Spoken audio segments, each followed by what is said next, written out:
কলেজে কলেজে ভর্তি ইচ্ছুক শিক্ষার্থীরা, আশা করি সবাই ভালো আছো। আগামীকাল থেকে শুরু হচ্ছে কলেজের আবেদন প্রক্রিয়া।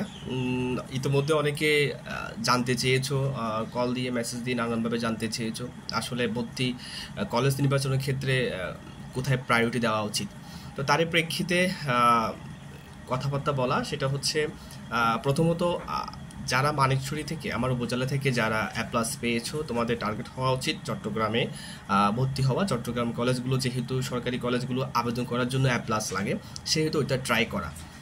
আর বাকি যারা আছে বা তারাও যদি শহরে মুভ করতে না চায়, তাহলে কি করবে? তাহলে খাগড়াছড়ি জেলায় আমাদের পুরো জেলায় 21টি কলেজ আছে, তার মধ্যে 11টি হচ্ছে সরকারি কলেজ। এই 11টি সরকারি কলেজের মধ্যে আমি কোথায় বলবো? প্রথমত হচ্ছে তোমাকে প্রায়োরিটি দিতে হবে যে আমি আমার আগামী 2 বছর পর আমি কোথায় যেতে চাচ্ছি। যেহেতু এই 2টা বছর কলেজে পড়াশোনার উপর অনেক কিছু নির্ভর করছে, তাই তোমাকে এই কলেজ নির্বাচনের ক্ষেত্রে সবচেয়ে বেশি প্রায়োরিটি দিতে হবে। একটি কলেজের আসলে পড়াশোনার মান, সার্বিক পরিস্থিতি, পরিবেশের উপর ডিপেন্ড করছে তার ভবিষ্যৎ পরিকল্পনা।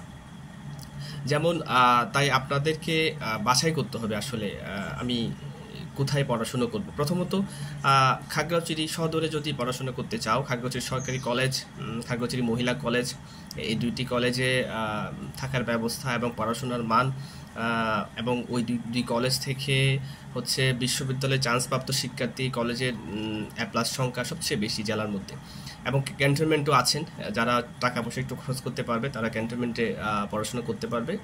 ওই কলেজেরও হচ্ছে রেজাল্টের মান ভালো এবং বিশ্ববিদ্যালয়ে চান্সপ্রাপ্ত শিক্ষার্থীর সংখ্যা বেশি, মেডিকেল বিশ্ববিদ্যালয় বিভিন্ন জায়গায়।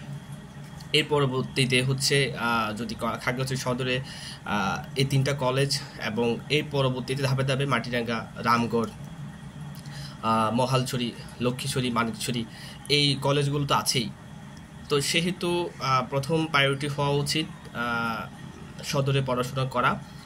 এবং যদি কলেজ নির্বাচন দেওয়ার সময় তোমাকে উপর থেকে গিয়ে যাতে আমি নির্বাচনটা করতে পারি, মানে আমি যদি টার্গেট থাকি সদরে পড়াশোনা করা, তাহলে খাগড়াছড়ি সরকারি কলেজ, মহিলা কলেজ, ক্যান্টনমেন্ট, এই পর ধাপে ধাপে হচ্ছে প্রত্যেকটা উপজেলা ভিত্তিক কলেজগুলো আসবে আর কি। তো সেক্ষেত্রে যারা প্লাস আছে তারা চেষ্টা করবে শহরের দিকে মুভ করার, আর না হলে এই কলেজগুলো নির্বাচন করে একটা নিজে থেকে একটা পরিবেশ, যাতে ভালো একটা পরিবেশ পাও, ভালো একটা শিক্ষার মান পাও, সার্বিক পরিস্থিতি নিয়ে যাতে আগামী 2টা বছর ভালো একটা পড়াশোনার মধ্যে থাকতে পারো, এবং 2 বছর পর যাতে তোমার টার্গেট অনুযায়ী যাতে আগাতে পারো, সেভাবে লক্ষ্য রেখে আগামীকাল থেকে যে ভর্তির প্রক্রিয়া শুরু হচ্ছে সেখানে তোমাকে নির্বাচন করতে হবে। তো আশা করি সবাই কলেজ নির্বাচনের ক্ষেত্রে একটু সতর্ক হয়ে চিন্তাভাবনা করে আগামী পরিকল্পনা নিশ্চিত করে কলেজ নির্বাচনটা করবা। এবং কোনো ধরনের প্রশ্ন, কোনো কিছু জানার থাকলে অবশ্যই আমরা তো আছি। সবার জন্য শুভকামনা।